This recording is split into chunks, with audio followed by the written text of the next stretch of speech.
Elles vont envahir votre maison, contaminer votre nourriture et laisser leurs excréments partout. Vous pensez peut-être que vous avez fait du bon travail en les empêchant d'entrer, mais elles peuvent se faufiler à travers des fissures ou des trous de la taille d'1 centime. Cela peut sembler ne pas être un gros problème car vous n'en avez vu qu'une seule. Mais pour chaque souris que vous repérez dans votre maison, il pourrait y en avoir jusqu'à 150 autres qui s'y cachent. Voici comment survivre à une infestation de souris. Comme les rats, les souris sont porteuses de plusieurs maladies. Elles les transmettent à l'homme par leur salive et leurs excréments. Parmi les pires maladies, il y a l'hantavirus. C'est un syndrome pulmonaire avec un taux de mortalité élevé. Donc si vous vivez dans un logement infesté par ces petits rongeurs sales, que pouvez-vous faire pour rester en sécurité? Comment les souris peuvent-elles mettre le feu à votre maison? Pourquoi ne faut-il jamais aspirer les excréments de souris? De quels médicaments auriez-vous besoin si une souris vous mord? Étape 1. Protégez vos câbles. Une infestation de souris peut endommager votre propriété et même la réduire en cendres. Pour garder leurs dents affûtées, les souris mâchent des objets tels que des câbles. Et mastiquer des fils électriques jusqu'à les dénuder peut déclencher un incendie. Le département de la santé publique de l'Illinois affirme que 25% des incendies aux États-Unis attribués à des causes inconnues ont été provoqués par des rongeurs. Si vous savez que des souris vivent dans votre maison, il est judicieux de couvrir vos câbles avec un matériau qu'elles ne peuvent pas mordre, comme du béton. Étape 2. Méfiez-vous de l'hiver. Les souris peuvent manger jusqu'à 20 fois par jour. Elles sont donc plus susceptibles d'infester des zones où se trouve la nourriture. La bonne stratégie à adopter est de garder votre cuisine propre toute l'année. Mais vous devriez être encore plus prudent en hiver. Les infestations de souris sont plus fréquentes entre octobre et février.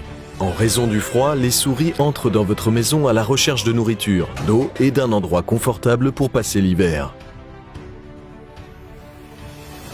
Étape 3. Regardez sous votre siège.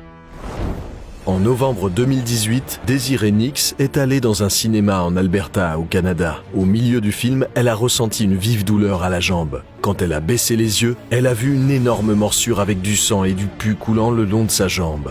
Grâce à la lumière de son téléphone, elle a pu repérer 3 souris sous les sièges. Le gérant du cinéma a désinfecté la blessure de Desiree. Elle est ensuite allée à l'hôpital et un médecin lui a prescrit des antibiotiques pendant une semaine. Pour l'instant, il n'existe aucun test de laboratoire afin de déterminer si une souris est porteuse de la bactérie de la fièvre par morsure de rat. Donc si vous avez été mordu ou griffé, vous devrez obtenir des soins médicaux rapidement. Vous allez devoir prendre des antibiotiques qui vous protégeront contre les bactéries potentiellement mortelles que la souris pourrait transporter.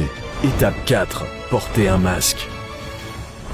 Étant donné que les souris se déplacent dans l'obscurité, il peut s'écouler des mois avant que vous n'en aperceviez une. Mais elles laissent des traces de leur passage. Les signes les plus courants d'une infestation de souris sont des petites boulettes fécales et des griffures sur les surfaces. Si vous trouvez de l'urine ou des excréments, nettoyez la zone avec une solution d'eau de javel et assurez-vous de vous protéger en portant des gants et un masque.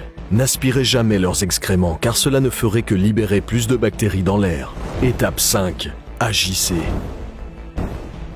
Une fois que vous identifiez une infestation de souris chez vous, ne l'ignorez surtout pas. Que vous installiez vous-même des pièges ou que vous appeliez une entreprise de dératisation, vous devrez faire de votre mieux pour vous débarrasser de ces intrus. Une infestation de souris ne disparaîtra jamais naturellement. Elle ne fera qu'empirer. Une souris peut vivre de 9 à 12 mois et chaque femelle peut avoir jusqu'à 150 petits. Donc agissez dès qu'il y a une souris dans votre maison, peu importe la méthode. Bien joué, vous avez survécu à une infestation de souris. Mais si vous pensez que ces petits rongeurs sont dégoûtants, que diriez-vous face à une infestation de bestioles qui peuvent s'introduire dans votre corps? C'est ça, il s'agit bien de cafards. Et si vous ne faites pas attention, ils pourraient essayer de pondre des œufs dans votre oreille. Vous voulez savoir comment les arrêter? Découvrez-le ici sur Comment survivre.